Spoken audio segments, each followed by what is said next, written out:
This is Tom Clark at Unfurled TV. Today I'm going to be talking about why censoring the left is a good thing, and I have about 4 reasons why I think it is a good thing. So let's get to it. The first reason is nagging. So say you are in a relationship, you have a significant other, and that significant other is always nagging you about piddly little things such as, your partner's mad at somebody in your circle of friends. You take your partner's side and say, oh yeah, that's awful, I'm mad at them as well. And then your partner is now mad at you for hating on one of your friends.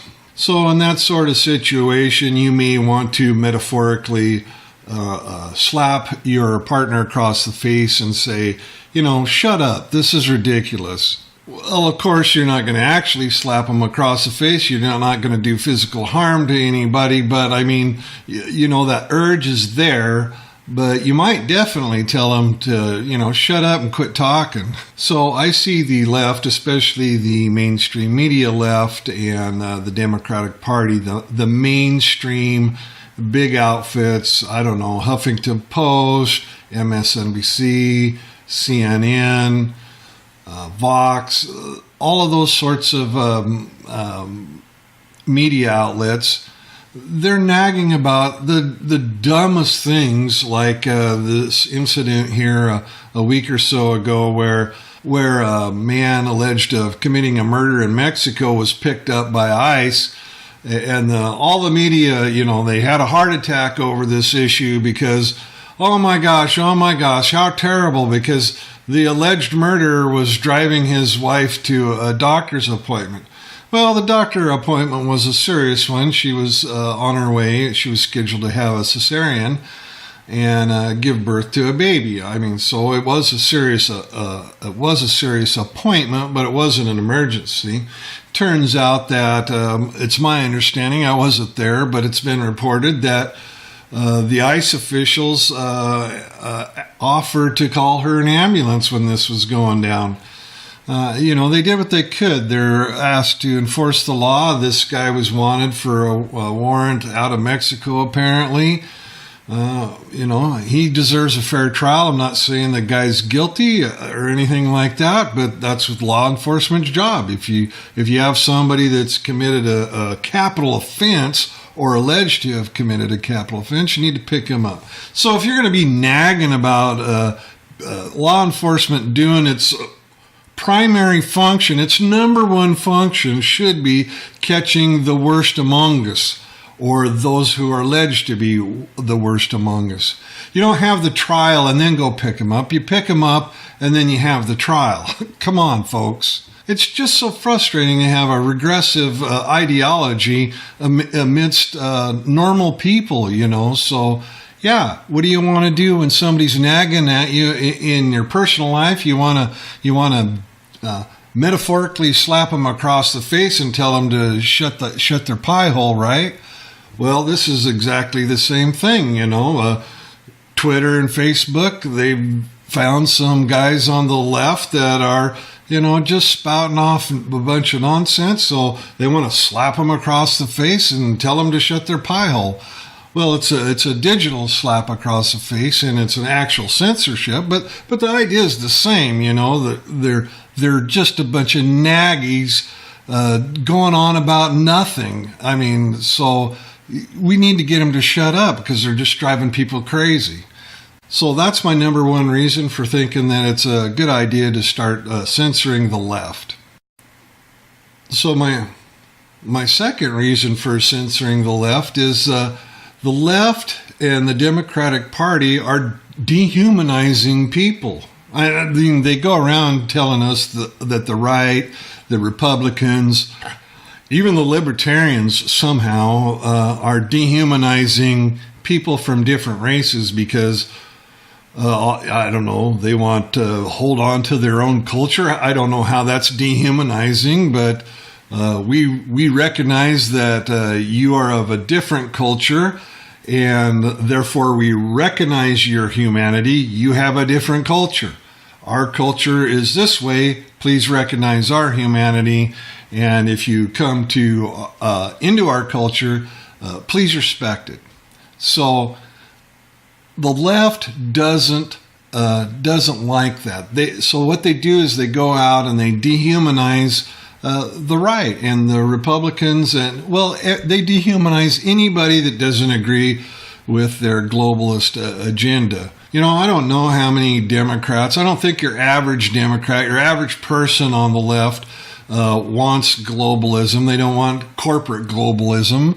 What they would like to have is, people that need help get help, and people that don't need help don't need help.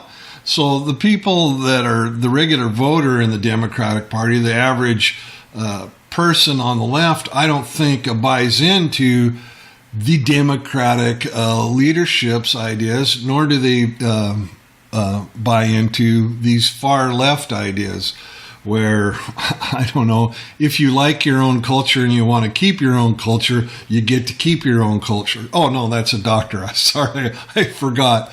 Anyway, the promises that the left leadership makes to the left constituency is not what they deliver. They're not going to oh, you get to actually keep your culture. We were lying about that. Sorry, we tried.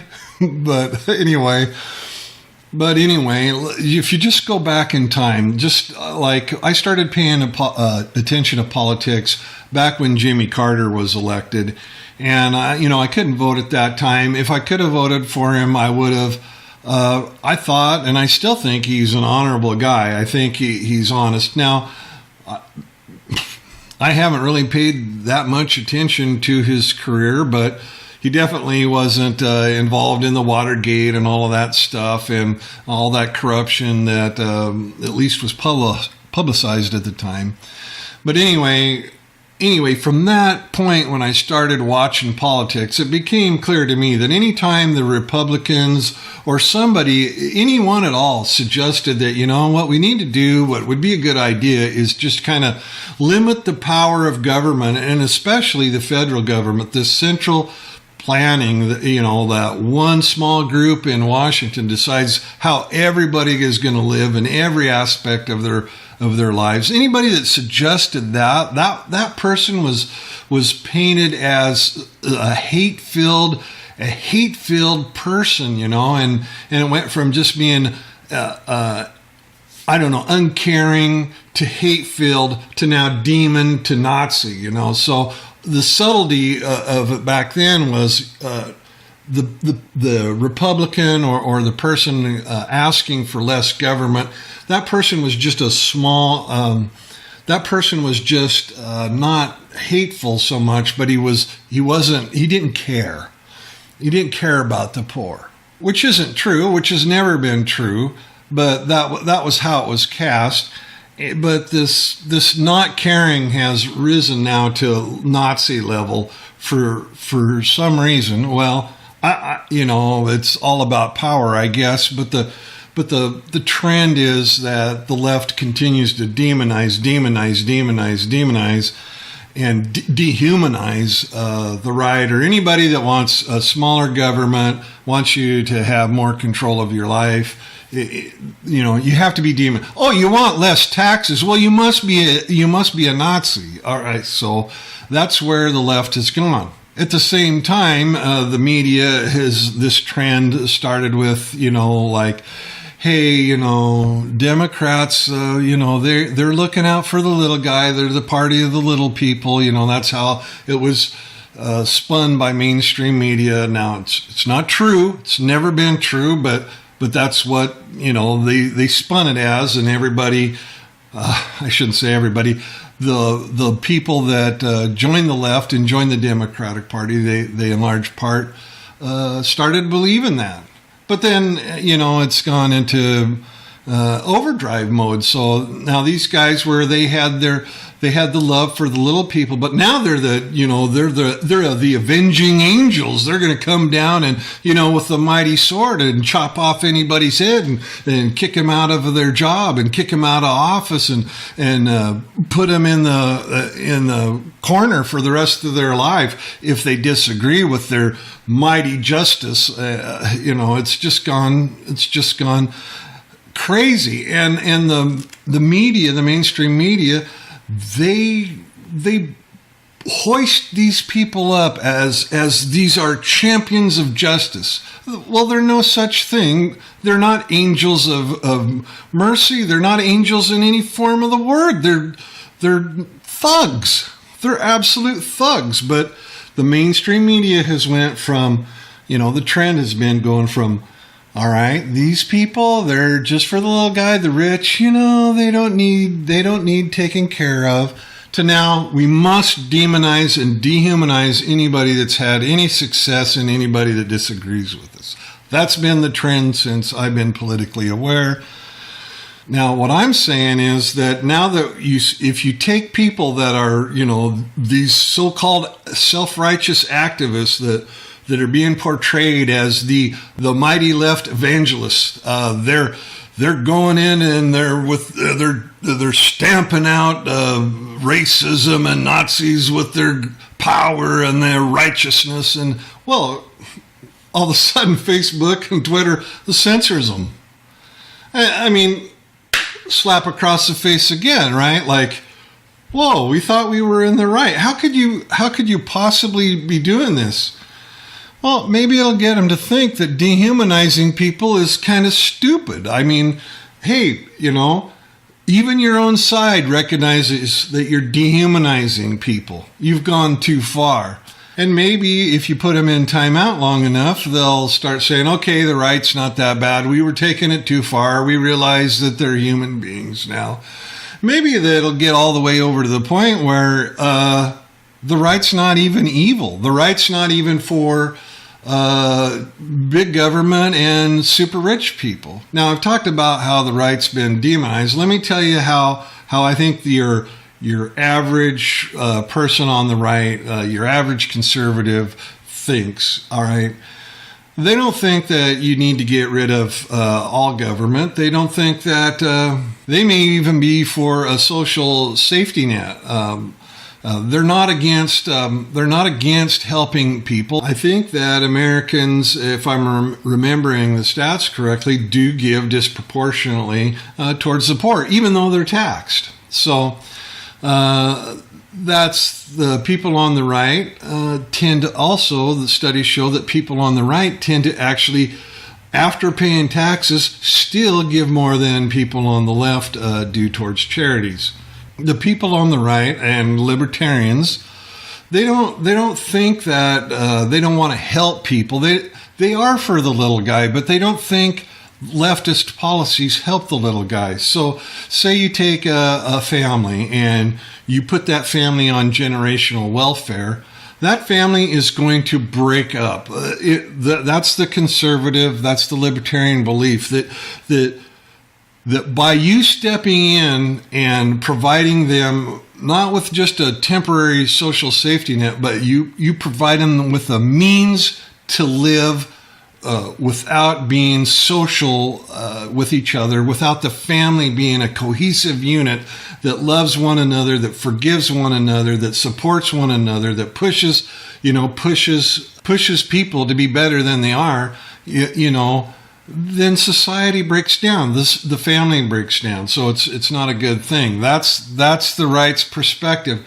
The way to look at it is the basic person on the right and the basic person on the left both want to help the little guys. They just have two different strategies to do it. The left says coddle them, much like the average mom coddles the kids. And the Republicans are more like, father knows best. And they're like, don't coddle kids. You've got to let them grow up, honey. Let them go to the park. They'll be fine.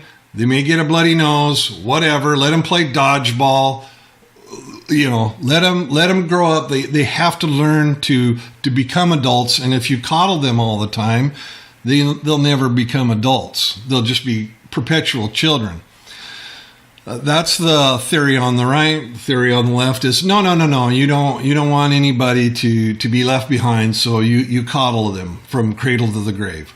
Those are the opposing ideologies. Both of those ideologies designed to help the little kids. Now, I'm sorry, designed to help the poor.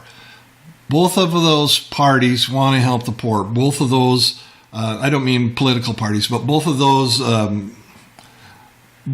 sides want the same thing in the long run. The problem is if you go down the left side and do it the left's way, you end up with problems like 70% of families not having a father in the home.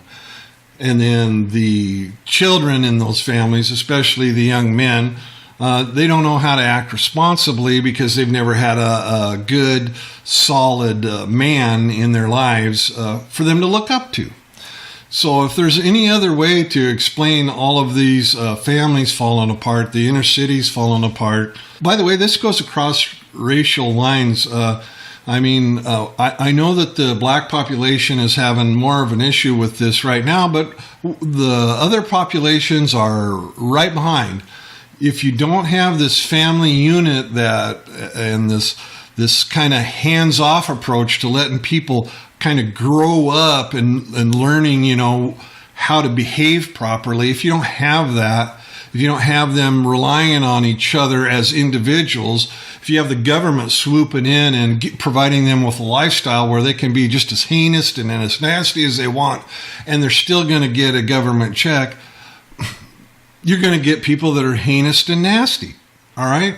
It's just going to happen. So that's the difference in strategies. I happen to think that the right strategy is basically the better strategy. Let people, force them to become adults. Don't coddle them. Anyway, as always, I'm getting sidetracked. The thing is that the right, I don't think the right really demonizes the left. They kind of mock the left for being naive, but the left absolutely, a large chunk of the left treats Republicans as if they're evil and they only care about rich guys. It's not true. It's never been true. Some of the policies look like that because they want capitalism to work. They want companies to be protected from frivolous lawsuits, that sort of thing. But both the left and the right have been engaged in this crony capitalism, where monopolies like Google and Apple, they can come in and Microsoft, they can come in and they can take over an industry, and your politicians at the federal level, they really don't have much teeth to help competition flow. Hey, both parties are guilty of that. And I don't call that a left or right issue. That's a money issue. That's a corruption issue. But, if censoring the left at this point, I think gives them pause to say, whoa, maybe the right is not evil. Maybe. I mean, the left, our own left is telling us that we are going too far. How can you treat Satan too harshly, right? So that's my point. Like, these guys are actual not human beings, these Republicans. Therefore, we get to punch them, hang them from a bridge. Let's get the guillotines out. And Facebook and Twitter going, no. And they're like, but they're demons. You've been telling us for 50 years that these guys are demons. What do you mean? These are devil worshippers. We've got to get rid of them. So that's my second reason that censoring the left is a good idea. This is a wake-up call in the sense of not dehumanizing people, not in the sense that you're total nags and focused on the wrong things, but this is a serious wake-up call that you are now entering the gates of fascism. And maybe the left will learn what fascism is. This is, I always just thought fascism was totalitarianism, basically, for the longest time. I had to look at the issue a few years ago, or I got curious about it, and it turns out fascism it is totalitarian, but it's kind of an unholy alliance between the government and business, and the government kind of sits on top. Well, lo and behold, we've actually got the opposite kind of fascism going around now.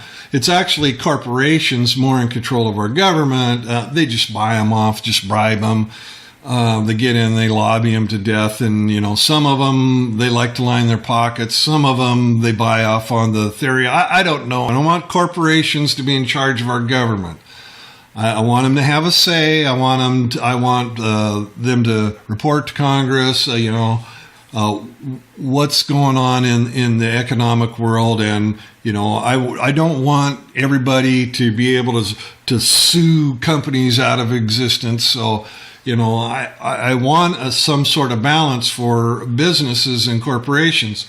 And I don't want monopolies. The country has laws against monopolies or acting in unfair business practices. Those are good laws, I think, overall, or at least the concepts of them are good. The corporations, the big corporations, have the better lobbyists and have the more money to, bribe or convince politicians that, oh, no, net neutrality.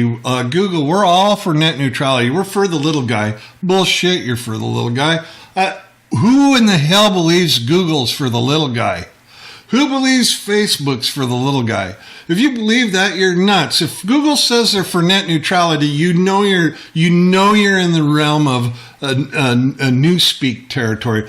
They've changed the definition of the word. They're using a word that sounds good but means totally something else. Anyway, it's important to be careful of catchphrases. But again, I got off topic. The topic is fascism. So you're watching the left get censored. They may realize that corporations are involved with this. Now they've always been against bankers, right? So talk about the 2008 bailout situation. The Wall Street. I forget what the Bush administration called it, TARP, I think, and then Obama followed it on with another supposedly $700 billion package, I think it was. It was to help the recovery as well. And then it turns out that the Federal Reserve on its own, I think the Blaze is reporting that, what was it, 27 trillion is what the total cost of all that was. Well, you had a faction on the left. It was the occupiers that they went in there, and the occupiers, they decided, hey, this is wrong. We need to throw some of these guys in jail. This is crazy. And then you had the guys on the right, the Tea Party movement, and they went in and they said, hey, you know what? Don't take the money out of my pocket. No. We got 20 trillion in debt, or approaching 20 trillion at the time. It's enough is enough. Balance your books. Government, don't pay for things you don't have money for. It's time to stop. All right? So you had two populism movements, one on the left, one on the right, wanted the same exact thing. Really, they want the same exact thing, but they couldn't get it. Why? Because of fascism. Corporations telling the government how to, and what policies the United States will have. All right? The elite class, taking care of the elite class for the benefit of the elite class, using the instruments of corporations and government.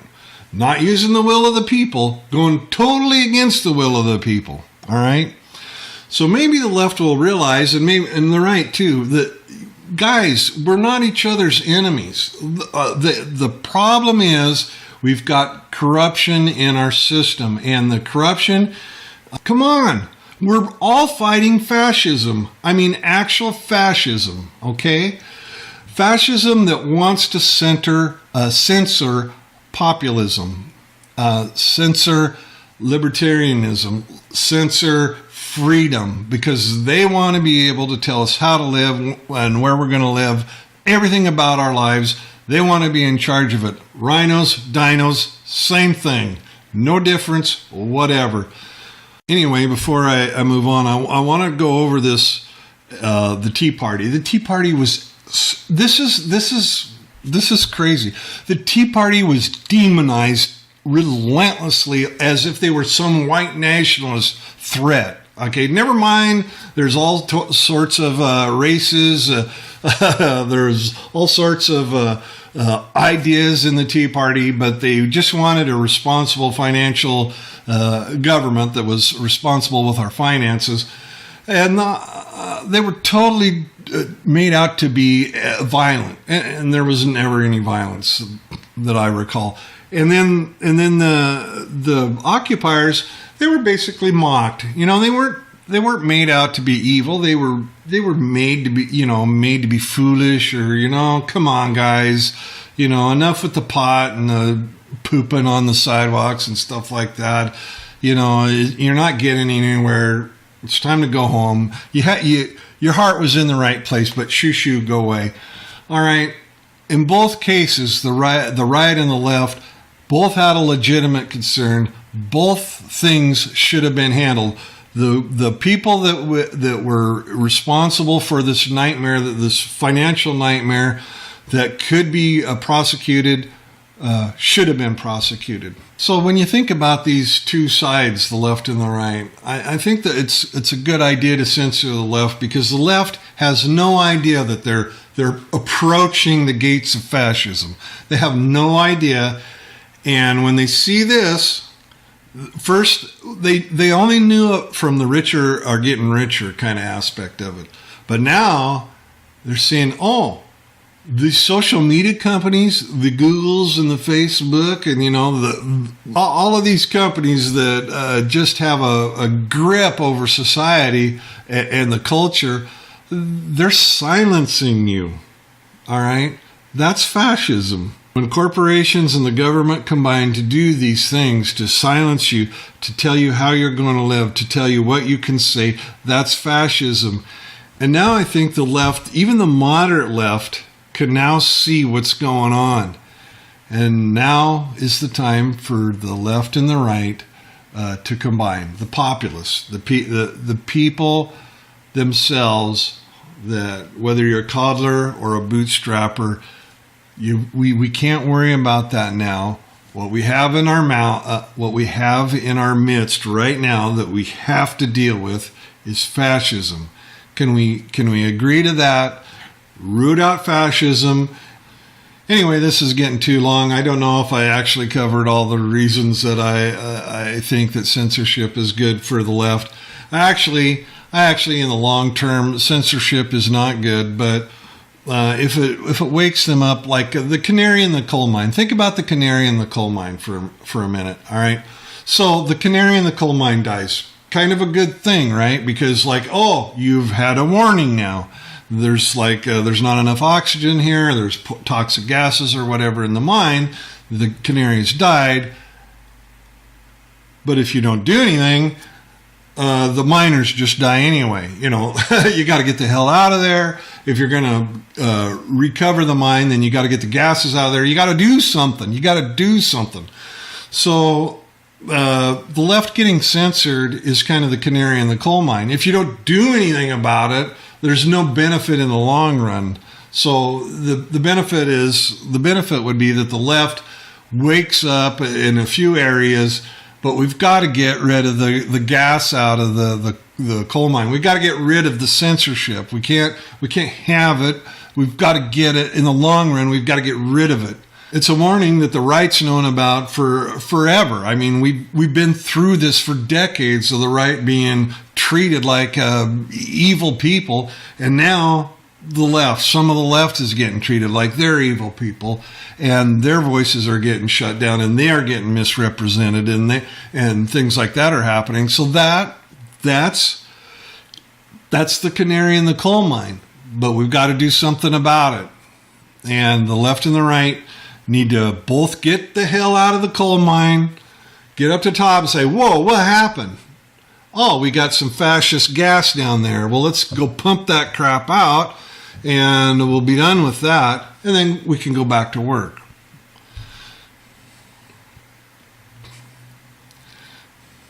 So censorship on the left is good because the right's getting it, and we need both sides to combine.